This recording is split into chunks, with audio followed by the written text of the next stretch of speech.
Bienvenidos a Desafíos, es un gusto que nos acompañen de nuevo y también es un gusto darle la bienvenida a Isabel Román Vega, la coordinadora de investigación del Informe del Estado de la Educación. Bienvenida, Isabel. Muchas gracias por invitarme.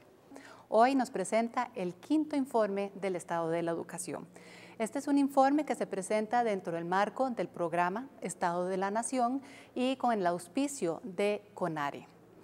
Cada 2 años es que se publica este informe. En los últimos 10 años hemos venido publicando este informe cada 2 años con la idea de dar seguimiento a los desafíos que el país tiene en materia de educación.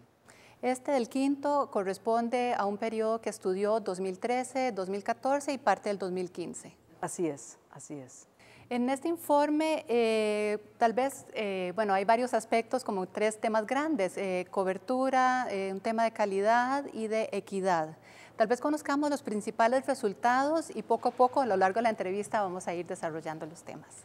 Claro, el quinto informe sobre el estado de la educación, Katia, aporta un conjunto de nuevos conocimientos en una serie de áreas específicas en las cuales el país requiere avanzar con celeridad en los próximos años.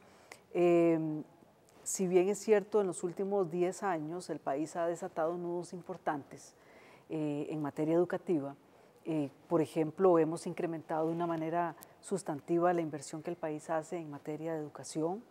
No solamente invertimos el 7,5% del Producto Interno Bruto en educación, lo hace el Estado, sino que además las familias aportan de sus bolsillos una cantidad importante que si lo sumáramos todo sería equivalente al 2,9% del Producto Interno Bruto. Cuando sumamos el 7,5 con el 2,9, vemos que este país, entre lo público y privado, invierte más del 10% del Producto Interno Bruto en educación, lo cual es un ejemplo o nos dice claramente la importancia que los costarricenses le damos al tema educativo.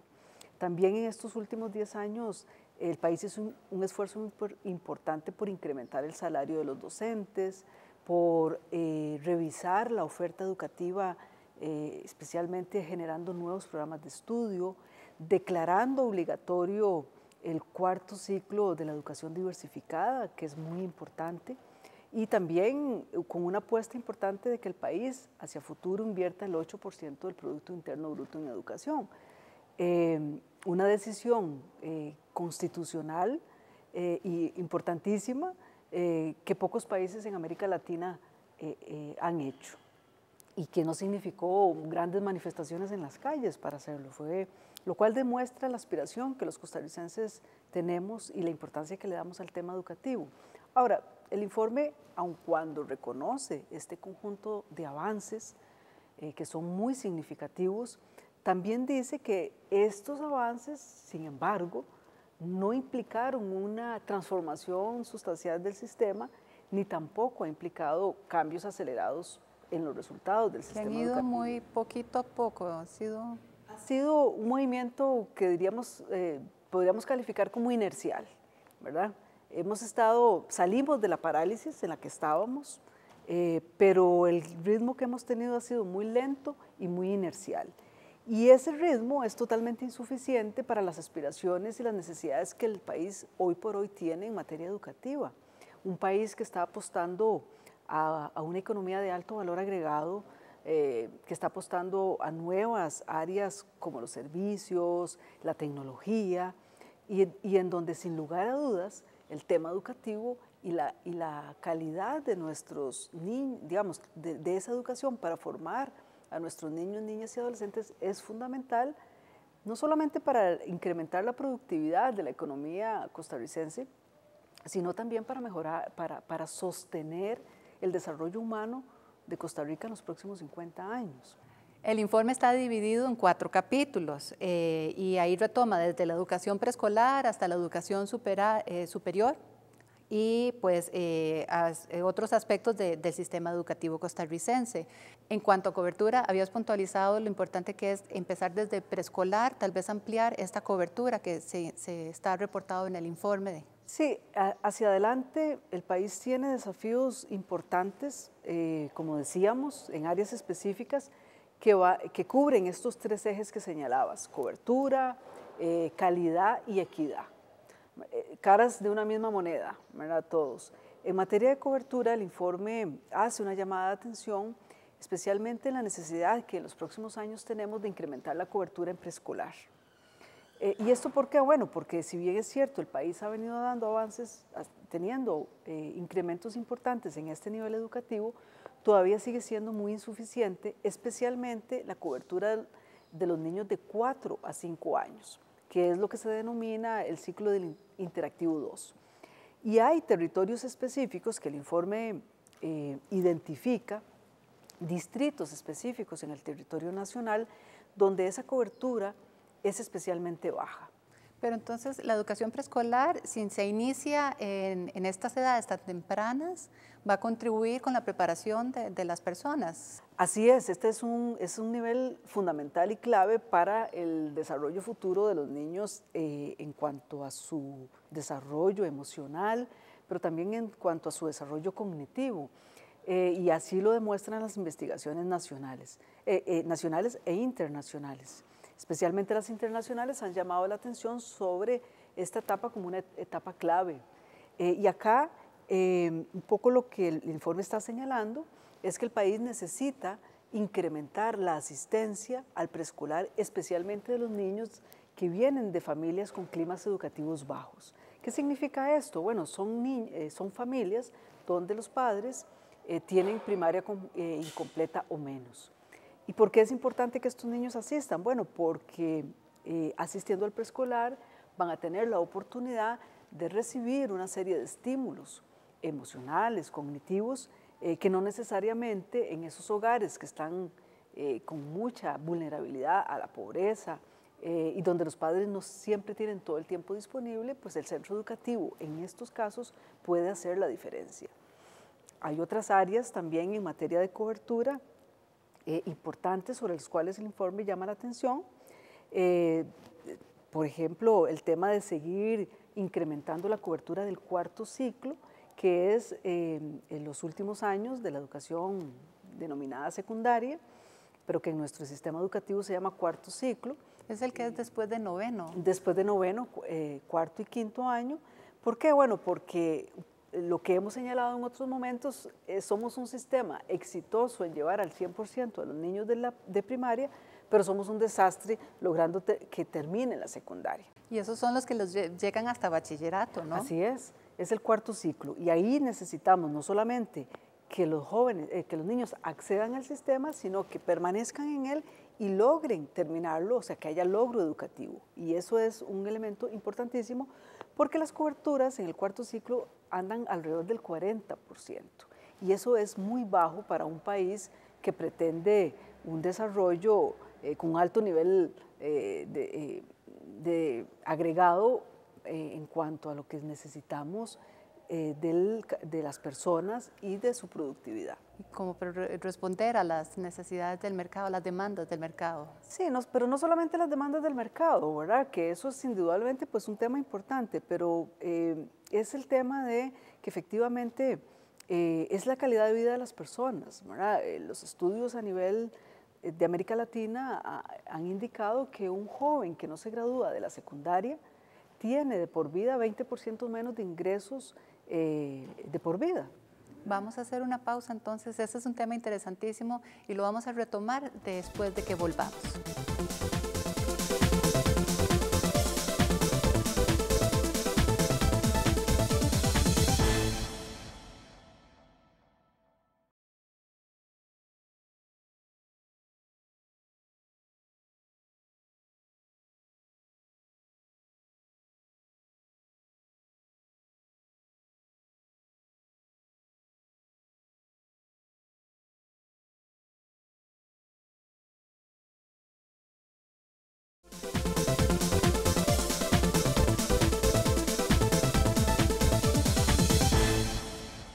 Para Costa Rica, la educación es su mayor prioridad de política pública.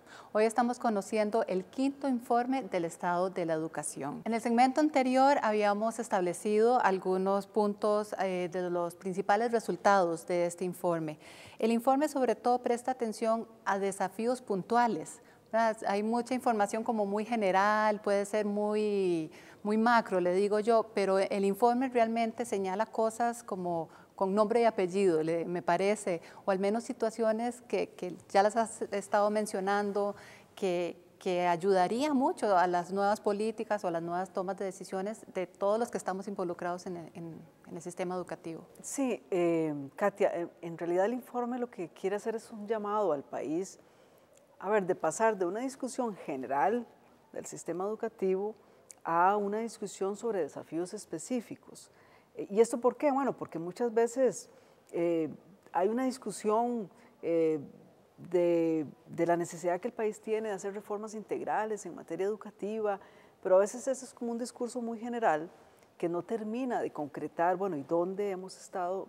Y esa es una opción de discusión, ¿verdad? La otra opción o otro camino que el país puede escoger es lo que hemos venido haciendo en la última década, que es ir soltando nudos importantes con los cuales hemos topado y que nos han restado la posibilidad de avanzar más rápido. Y esa es la ruta que pensamos que ha sido la más efectiva. A ver, este informe sale en un contexto nacional bastante complicado.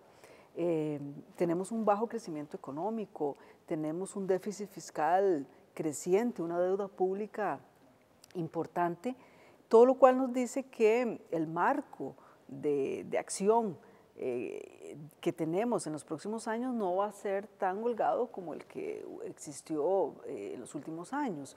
Entonces aquí hay un tema de decir, bueno, si no vamos a poder incrementar más del 8% del Producto Interno Bruto en educación, es muy importante que nos concentremos en enfocar ciertas áreas donde necesitamos tener resultados importantes e incrementar eso. Una de estas áreas es el tema del rendimiento académico, ¿verdad? Prestarle atención a cómo le va al chico en la clase, evitar que abandone sus estudios, y ustedes encontraron unos hallazgos principales como las diferencias entre este rendimiento académico entre el colegio público y privado. Sí, esta es una de las áreas fundamentales, o sea, y aquí un poco lo que tenemos que tener en perspectiva es que hemos hecho avances importantes en cobertura, aun cuando tengamos los desafíos estos que señalábamos, ciertamente hemos hecho un esfuerzo muy importante en coberturas, pero en calidad estamos entrampados. Y aquí tiene que ver directamente con el tema del rendimiento de los estudiantes, o sea, los resultados educativos. ¿Qué es lo que estamos esperando de este sistema educativo en términos de las habilidades, los valores y el conocimiento que nosotros esperamos tengan nuestros estudiantes para el éxito de estos en el transcurso de su vida?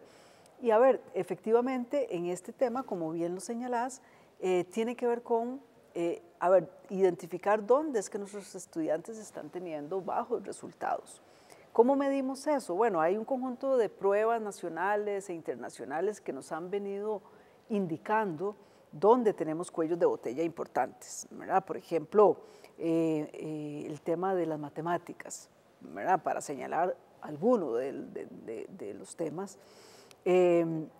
Nuestros estudiantes siguen teniendo bajos resultados en matemáticas y esto no es un problema que, si bien es cierto, muchas de estas pruebas se realizan en tercer ciclo, el ciclo diversificado, no es un problema que inicie en el colegio, es un problema que inicia desde el preescolar, ¿verdad? De cuánto no les va gustando o no a nuestros estudiantes las matemáticas. Pero hay un nuevo programa, ¿no? Hay un nuevo programa de matemática. Sí. ¿Incluye entonces que se aplique desde preescolar? Hay un nuevo programa y esto es un avance importante que el país ha hecho en términos de reformular y de repensar, bueno, ¿cómo estamos enseñando las matemáticas? Y acá hay una apuesta importante hacia un nuevo programa que trata de arrancar desde primaria hasta secundaria, y hay una apuesta por una enseñanza de las matemáticas más cercana a la cotidianidad y a la toma de decisiones de nuestros jóvenes, ¿verdad? Donde se apunta el tema, por ejemplo, de de la resolución de problemas, o sea, cuánto las matemáticas nos sirven para resolver los problemas de la vida cotidiana. Y que venga a superar ahora un poco como estos mitos. Yo creo que los muchachos se enfrentan ahora al tema matemáticas con un temor a que es el cuello de botella, digamos, el filtro donde todo el mundo pues se queda y no llega a cumplir el bachillerato. Y es un tema que tiene que ver con cómo se enseñan las matemáticas, ¿verdad? Cómo se contextualiza la enseñanza de las matemáticas, o sea, las matemáticas puede uno recurrir, y eso es un poco una insistencia importante del programa, a la historia de las matemáticas, al contexto, ¿para qué me sirven las matemáticas en términos de mi cotidianidad? Pero más allá de eso, el tema es que como país no hemos estado como muy atentos al tema de los resultados, ¿verdad? Entonces hemos generado una serie de condiciones, pero no necesariamente, por ejemplo, mejoras salariales les han implicado mejores resultados de nuestros estudiantes. Y bueno, y eso es un poco uno de los retos que el sistema educativo costarricense tiene hacia los próximos años, una gestión por resultados. ¿Por qué? Bueno, porque justamente por lo que decíamos, más recursos difícilmente vamos a tener, entonces tenemos que preocuparnos por los resultados. Y aquí es muy importante tanto el apoyo que se le puede brindar al docente en cuanto a su capacitación y su desarrollo profesional, y eso es muy importante, porque si estamos generando una nueva oferta educativa, pues quien tiene que llevar esa oferta educativa y desarrollarla en las aulas es el docente.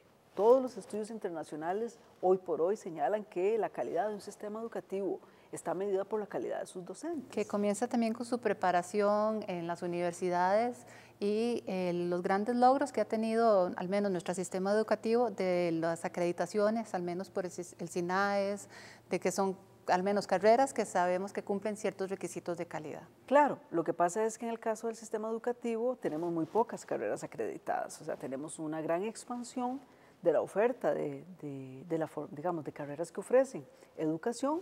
Se gradúan más de 10.000 docentes por año, la mayor parte de los cuales sale de programas de formación inicial cuya calidad desconocemos. Entonces, por ejemplo, en matemáticas tenemos que la mayor parte de los docentes de matemáticas, que son claves para desarrollar la reforma en matemáticas, salen de carreras cuya calidad desconocemos. Y estos son temas que tenemos que afrontar, o sea, son los nuevos problemas del siglo XXI de la educación costarricense, ¿verdad? Y donde tenemos que ir incluso ya superando, decimos nosotros, a veces una discusión que se da entre lo público y lo privado, y preocuparnos porque independientemente de donde venga un docente, pues haya una certeza de que la formación inicial es de calidad. Bien, hoy estamos conversando con Isabel Román, quien es la coordinadora de investigación de este informe del estado de la educación. Hoy estamos conociendo este quinto informe y ya volvemos para seguir hablando de calidad, de cobertura y de equidad en el sistema educativo costarricense.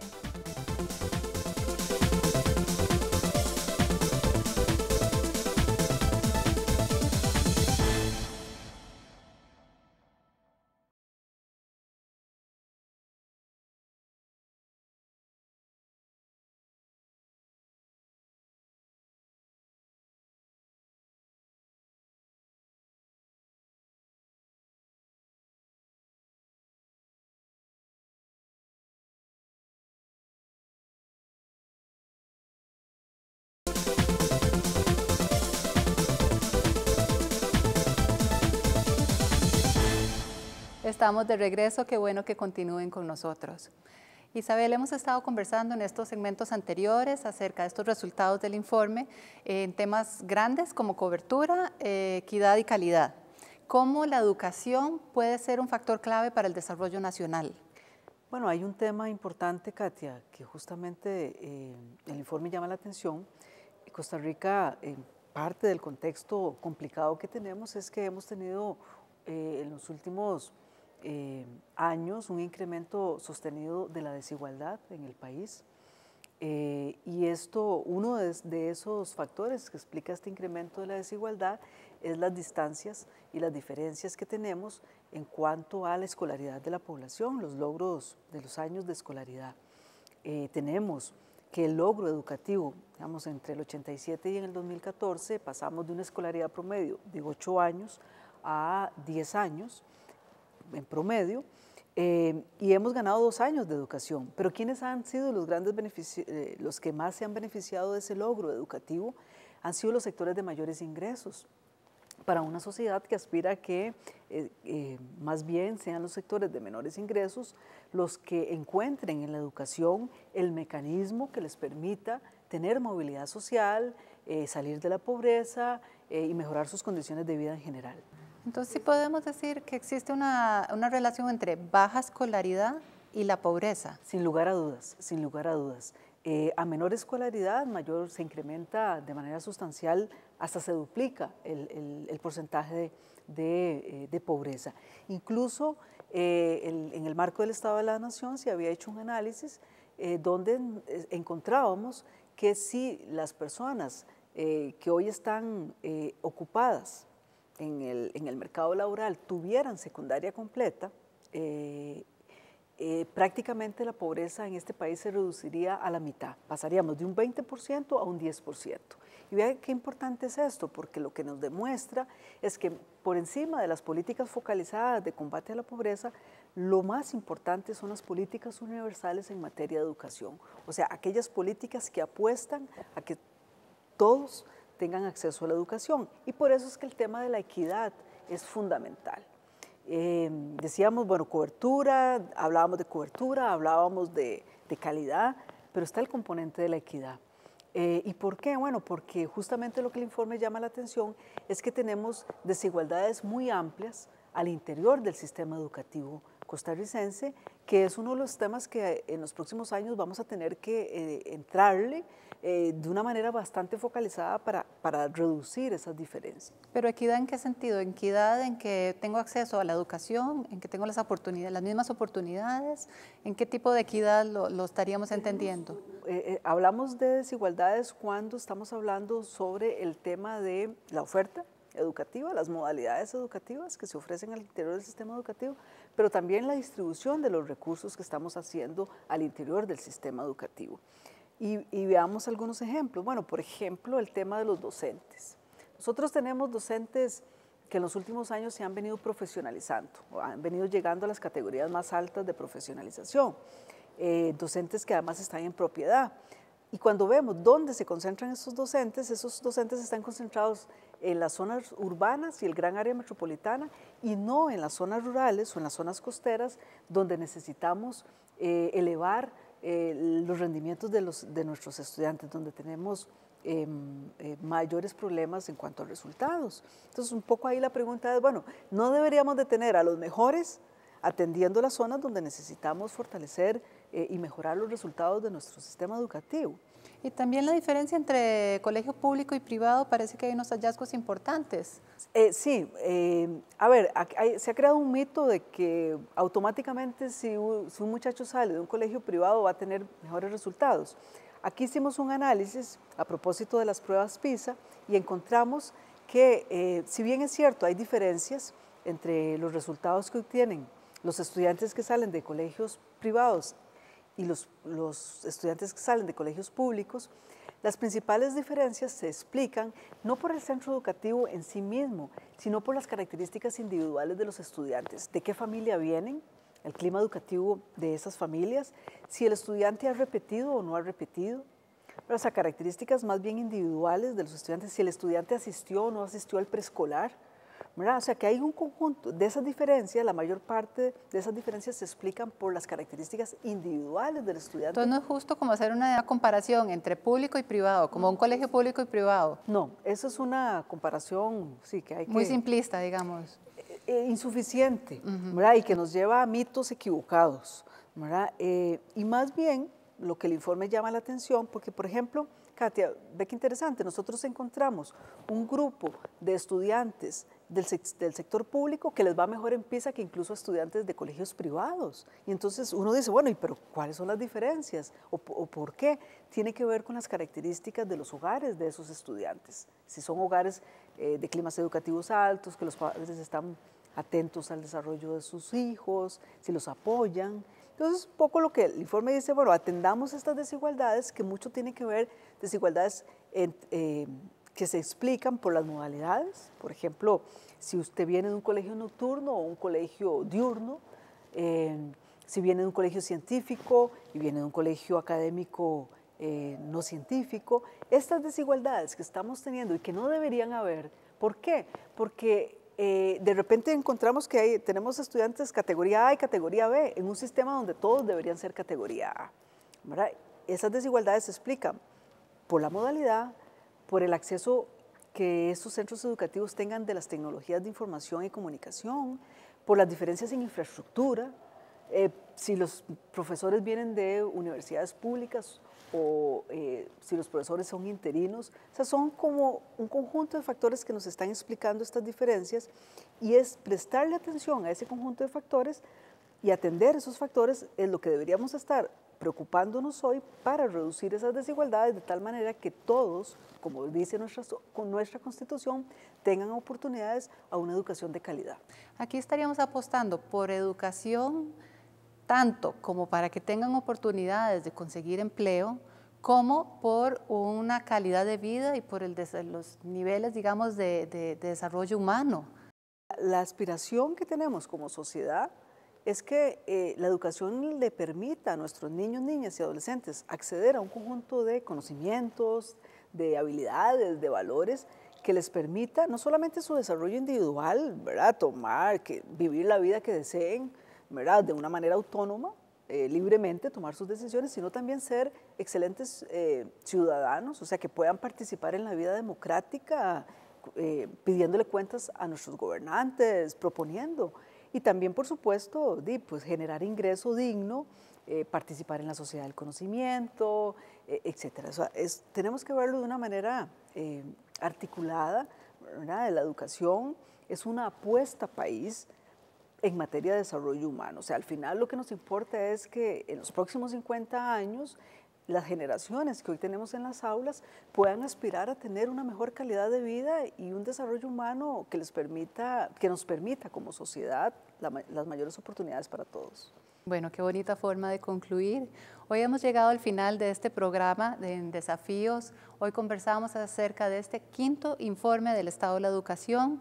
En su sitio web pueden consultar más información, gráficos, análisis de servicios, bases de datos, otras investigaciones que también contribuyen con este informe, y todo esto se puede ver en el sitio web del Estado de la Nación. Muchas gracias a Isabel por compartir hoy con nosotros. Muchas gracias por la invitación. Y gracias a ustedes. Los esperamos en un próximo Desafíos.